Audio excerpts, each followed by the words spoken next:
who I would like to stand. Is he here? Well, anyway, Randall Topenroot, who is the president of Pax Natura Foundation, who over the years has been doing wonderful things for the environment of Costa Rica, has helped really organize my visit here, and his foundation has been supporting it. So he and his foundation deserve a great round of applause and deep gratitude. He and I and Dr. Garcia met with one of the political parties who are very concerned about GMOs, and they've taken a strong position, and it's like the information I was giving them came just at the right time to give them more information. And we've met with at the press conference that Jane Goodall and I held here just last Friday on the 20th. The Minister of Agriculture attended, and a few other key ministers. They came and met with us afterwards. So the message is getting out to your government, and I think many of you can help make sure that message continues to be given to them, and that they understand there are many people in Costa Rica concerned, and I know all of you understand how you can have an effect better than I can. My main role is just to give you this information and to try to inspire you to be bold and to know that you have the facts on your side, you have science on your side if you have concerns about these foods. It's the other side that is against science and actually devoid of strong scientific evidence. Muchas gracias por su exposición. Mi nombre es Gabriela Arguedas, soy profesora de la Escuela de Filosofía y está aquí uno de los grupos de estudiantes de la Escuela de Filosofía que también tiene mucho interés en el tema del ecofeminismo. Entonces quisiera plantearle un par de preguntas. Una, su valoración del trabajo de Vandana Shiva, que es científica y también activista en contra de los cultivos genéticamente modificados. Quiero saber cómo dialoga usted con el trabajo de Vandana Shiva. Esa es una pregunta. Y la otra pregunta, me gustaría que profundizara. Let's separate them. Okay. Repeat the first question again. Su valoración del trabajo de Vandana Shiva. Si lo conoce, si no lo conoce, ¿cuál es su opinión? Yes, I know her. I imagine that. Entonces, quiero saber cómo dialoga usted en su especialidad con el trabajo de Vandana Shiva. Esa es una pregunta. Y la otra pregunta... Okay, let me answer that first. Okay. First, before I say that, my understanding is you're with the Department of Philosophy? Yep. Oh, good. I majored in philosophy at the University of California, Berkeley, before I went to law school.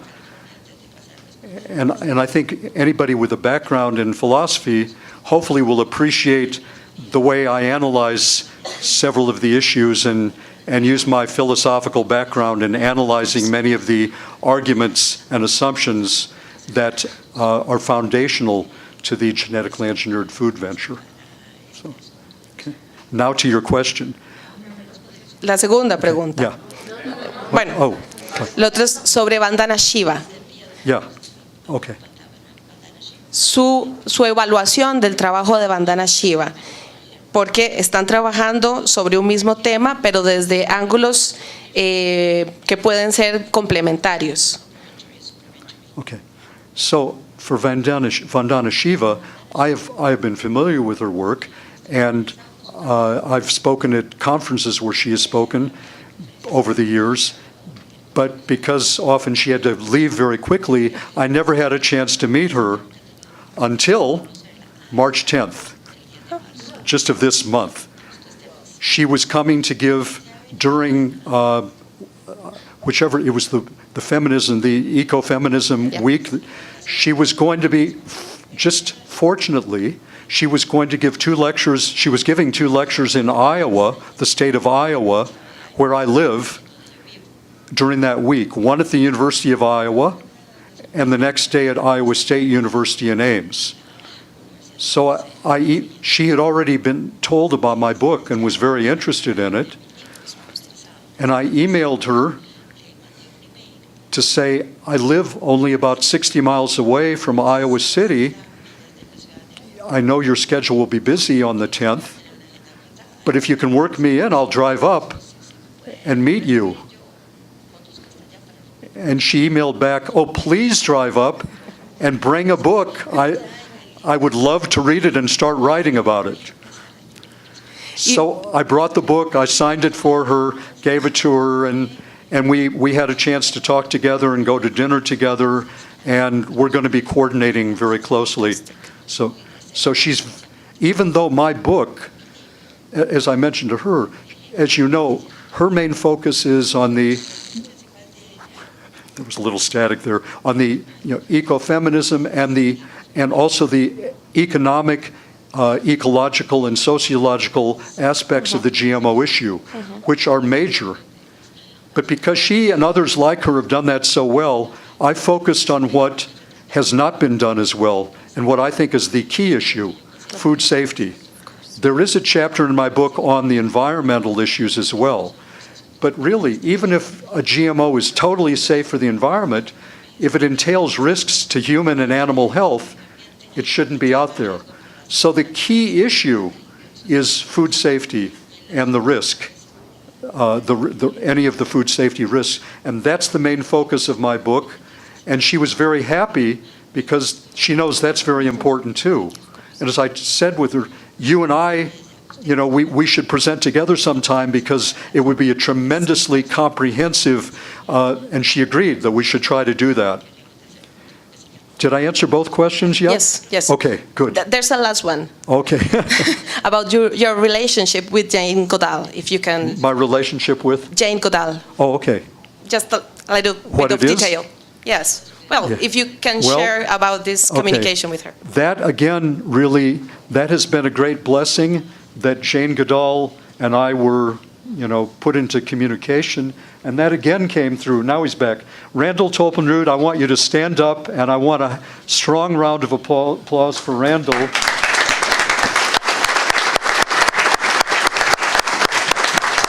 The president of Pax Natura Foundation. And again, that name says what Randall himself is about and what the foundation is about. Peace with nature, Pax Natura, because everything that Randall is doing is to try to promote harmony between humanity, our technologies, our agronomy, and nature. And he's doing a beautiful job, and I urge you to learn more about what his foundation has been doing for Costa Rica. It's very inspiring. And there are a few trustees in the front row, so could you stand up as well? Trustees of Pax Natura. So two of the trustees. Well, among the trustees are several Nobel laureates and also eminent scientists or individuals such as Jane Goodall. So Dr. Goodall is not only a trustee, but she is a co-chairman as well. So Randall Tolpenrud has known Jane Goodall many years, cultivated a very deep friendship with her, and back in 2012, he happened to go to a meeting with Jane and learned from her that she was writing, her most recent book, as many of you may know, is not about animals, but about the plant world. And there's a chapter in that book on GMOs. And he learned that she wanted somebody to review that chapter that she and her co-author were writing. And so he suggested me. So I did that, and she was grateful for that. But he had also informed her that I was writing a book. And at the time, I had the first 8 chapters finished. So she asked to see those, and I sent them, and she really, she called it a book shock. She said it was powerful and one of the most frightening things she'd ever read. And she also stated it was clearly going to be one of the most important books of the last 50 years. That statement is on the cover, that statement is in the foreword, but that was her reaction after reading the first 8 chapters. And she never changed her mind as she read successive chapters. And eventually, she and I became friends via email. I asked her if she would write the foreword. She said she would be honored. And then since then, I met her several times in person, and she agreed to help launch the book in London with the press conference. Even though her schedule is so packed, she has agreed she will be doing I think, at least 3 more press conferences with me in North America in April. So, and she's one of the most special, delightful, saintly people you would ever want to meet. She's in a category by herself, really, and I feel deeply blessed that she has taken such an interest in the book and wants to help promote it. But she feels it's very important to do. As you'll see, her foreword is and her foreword, by the way, and the introduction to the book that I wrote that give you the overview of the book, if they're not available now online free, they will be available free online on the website of the book, alteredgenestwistedtruth.com.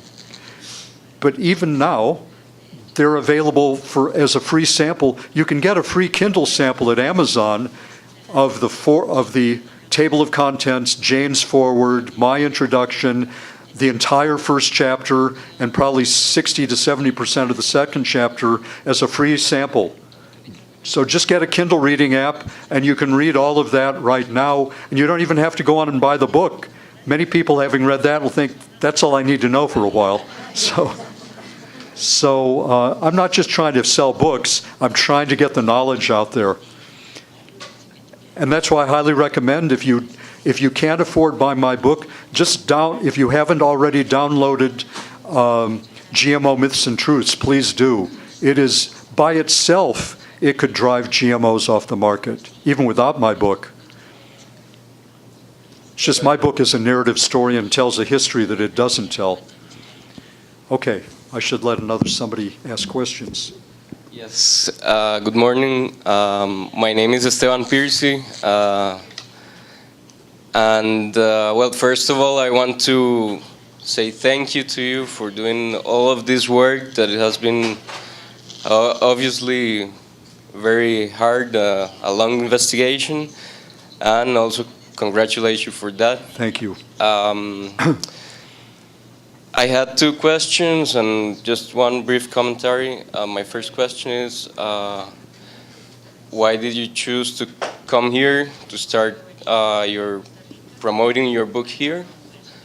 The other question is, do you think all of the products, the GMO products, are bad for environment or health?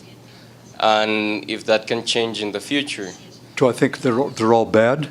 Yes. Okay, thank you. And the commentary is directed to a fact that happened with tobacco companies, where they knew the tobacco is bad for your health, and they lasted about 40 years to kind of reduce the impact of consuming this product by different type of publicity and laws. I don't know if you knew, but in Costa Rica, the anti-tobacco law was approved only a couple of years ago. Mm-hmm. And we've known that tobacco is bad for your health since the 70s, or even back more. Right. So that's my question.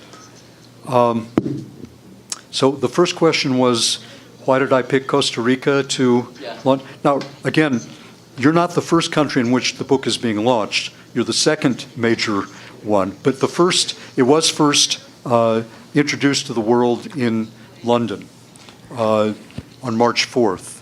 But your country got Jane Goodall and me second. You are the first country in which we had a press conference in the Western Hemisphere. So, and that is not because I chose that. Again, Randall Tolpenrud, Pax Natura, who cares about Costa Rica and has a very special relationship with your country, and wanted Jane Goodall and me to do something here because he feels that your country could be the country that can most quickly have a ban on GMOs, because it's such a forward-thinking country in so many ways. You're really the leader in world peace. You have no military. You've negotiated peace between warring countries. I believe your president got a Nobel Peace Prize for that. You are one of the most environmentally sensitive countries. You have such very good environmental policies. You have so many so many responsible policies in your society generally, and Randall felt we can do it here. It can be a leader for Latin America and really for the Western Hemisphere, and he wanted it to happen. And he knew, just luckily, I mean, again, fortunately, Jane Goodall was already scheduled to come here. Other organizations, another organization or two were having her come down, and she really had no time in her schedule. And it was because she believes in the book and that she actually made time when she should have been resting and to do the press conference, because she really does believe in this book. But it wasn't on her schedule, and it was because she does believe in it so much that Costa Rica beat out the United States in having Jane Goodall and me do a press conference on my book.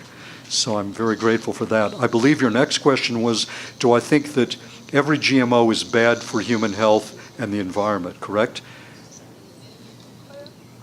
Many scientists, including, and my book demonstrates that every genetically engineered food should be regarded as entailing a different set of risks than its conventional counterpart, unless and until it has been solidly demonstrated safe through rigorous long-term testing, the likes of which no GMO has ever been subjected, let alone passed. In fact, if in order to satisfactorily certify any GMO is actually safe to eat, the kinds of tests would have to approximate those through new pharmaceutical drugs.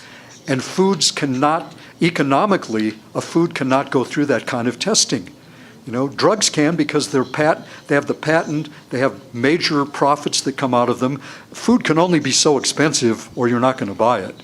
So again, the book goes into this a lot too. That's one reason. But I also, just the imposition of that kind of test requirement would send a message to the world that these foods cannot be presumed safe, and that would end it. So that's why, as a practical matter, no GMO is going to be, I don't think will be demonstrated safe, because it will, to a scientifically necessary level, because they're not going to put it through that level of testing. And my book discusses what level of testing would be needed, both from the science of both from the perspective of biological science and, just as importantly, from the perspective of computer science. Because there is an entire chapter in my book, it's one of the longer ones, examining genetic engineering from the standpoint of software engineering. Why? Because they are making revisions to information systems, highly complex information systems. We human beings have learned a lot over the last 40 years about the risks of altering complex information systems, and this information is gained from computer science. The information systems that they have altered are systems they themselves, human beings, have actually devised and written. And what have we learned? Even when we're dealing with information systems that the human mind has devised and written, we have all the backup. We know the whole architecture of the system and how it's all designed to interact. And if you do this, you should be able to predict this will happen and only this. If the system gets complex enough, you can no longer predict all the full effects of your own supposedly precise revisions, far more precise than any biotechnician has ever been able to revise a genome. And over the years, those lessons have been learned painfully. My book goes into some of the disasters that occurred because testing wasn't done properly. I can't go into it all now, but I developed that chapter in close communication with professors of software engineering, and it's been vetted through them, and it's a very solid chapter. And what we've learned is there is no risk-free way to revise a complex information system, even if it's one we know about. Well, take it to genetic engineering, which, by the way, as the chapter shows, does not deserve to be called engineering at all. It has no real relationship to any form of human engineering. when it comes to the theoretical foundations and the empirical foundations and its ability to safely predict accurately the safety of what it's doing. From the standpoint of software engineering, it deserves to be called biohacking, not bioengineering. And it really, the closest thing it approximates when it comes to software engineering is hacking, not programming. And my chapter develops that point. It's a very strong point. Are there any information technology experts here today? I was hoping they would be. I asked them to be invited. Tell your friends who are software engineers they've got to really read this book too, because when we get the professors of software engineering standing shoulder to shoulder with the biologists and the agronomists, it's going to be an invincible alliance, because from the perspective of software engineering alone, this is a highly reckless endeavor. And they can't believe it. When I actually discuss it with them, they say, oh my God, they're doing that? Because from a software perspective, what these biotechnicians are doing is outrageously risky. No self-respecting software engineer would ever alter a complex informational program in the way that biotechnicians are altering genomes and then put them out to market with so scant safety testing. They wouldn't do it. It's completely against the principles of the profession. And I just invite you to read that chapter because it's very compelling. So as a matter, and by the way, as a matter of U.S. food safety law, this bears repeating, every genetic engineering food as a matter of law in my country is presumed unsafe until demonstrated safe. So what about the environmental side? It's easier to, I think, try to predict the environmental effects than the food safety effects, and even then it's very difficult to. I think it would be unwise to presume that any GMO is safe for the environment. But let's come back to the basic issue. If we're talking about a GMO that is actually supposed to be eaten by human beings and or livestock, we don't even have to get to the environmental question. If it cannot be demonstrated safe to eat, and if we can presume that it's risky, then no matter whether it's safe for the environment or not, and no matter what kind of environmental benefits it might bestow, it should never be commercialized. It shouldn't even go into field testing. So we have to keep our eye on the most important issue, and that is it safe to eat? Because if it isn't, nothing else matters. And as I mentioned, and again, this bears, it's worthwhile repeating, as a matter of U.S. food safety law, benefits are irrelevant. Benefits are irrelevant when you are assessing safety. According to U.S. food safety law, you do not balance risks and benefits when you're trying to determine the safety of a food. You do when you're when you are assessing the safety of a pharmaceutical. And my book discusses this and the differences. There it's quite justifiable to allow proposed benefits, potential benefits, to offset risks. But it is unreasonable and illegal, at least within U.S. food safety law, to do so when it comes to food additives. And that's very, very intelligent. But it's not well known even within the United States. So that's why, again, food safety is the main issue, and that's why the main focus of my book is food safety and how the risks have been seriously and systematically misrepresented for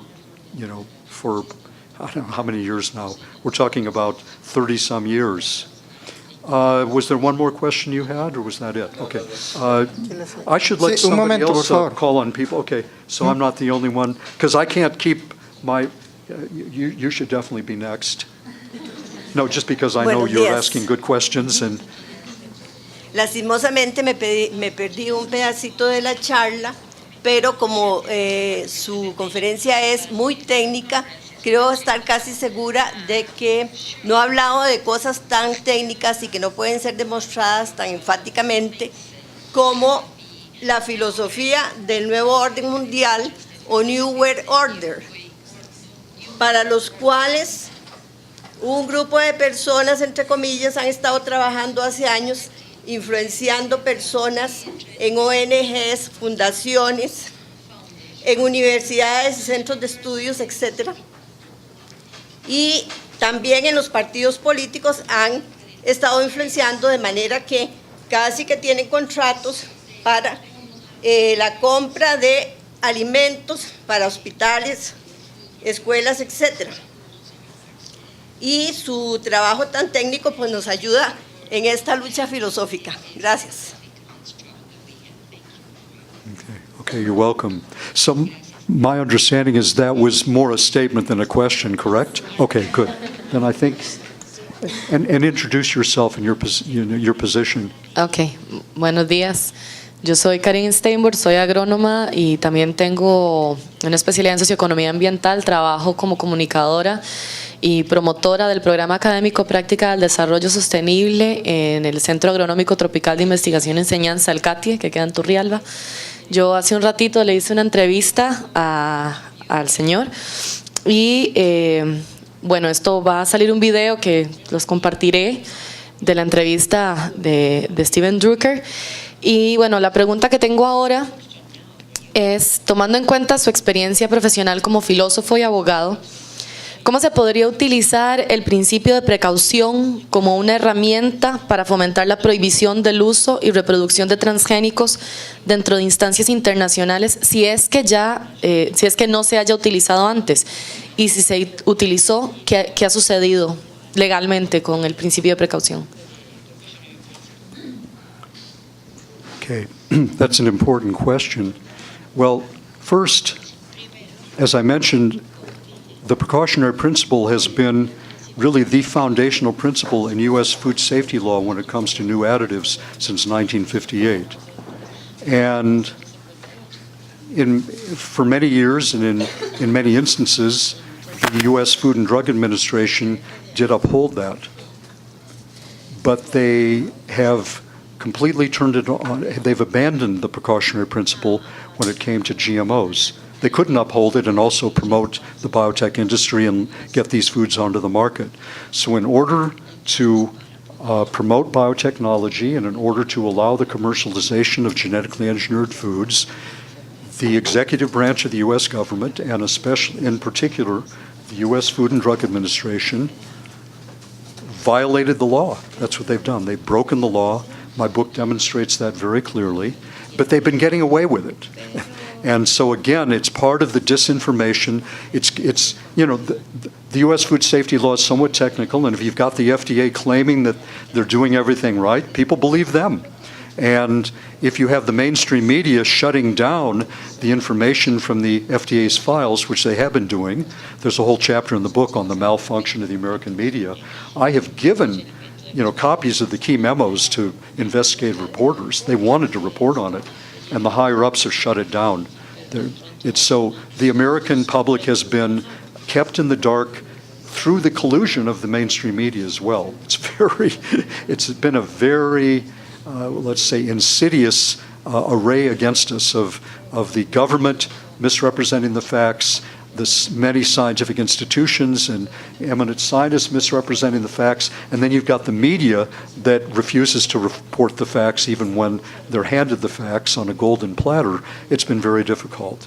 What about other areas? Now, what could happen in the U.S., as my book demonstrates, it would be so simple if President Obama or his wife read my book, their eyes would be opened, because they only believe what they've been told by many scientists, in whom they have a right to believe they're being told the truth. They've got eminent scientists telling them these foods are safe. Science shows they're safe. The critics don't understand science. I know he's been misled. So he is a very intelligent man, highly intelligent. So is his wife, and they're both intelligent lawyers. I cannot believe that either the President or the First Lady could read my book and not be very surprised, shocked, probably outraged, and realizing the disinformation that they have been given in the name of science. I think they'd want to do something, and he is in the position to do something very simply. We don't need new laws. The law has been broken. The law has been on the books since 1958. All President Obama would need to do is write an executive order to the U.S. Food and Drug Administration stating, admit that your rebuttable presumption that these foods are safe has been rebutted, and follow the law. Get your policy in line with the law. That would basically mean these foods would have to be withdrawn from the market. Well, that alone would end it. A statement like that, an executive order like that from the President of the United States,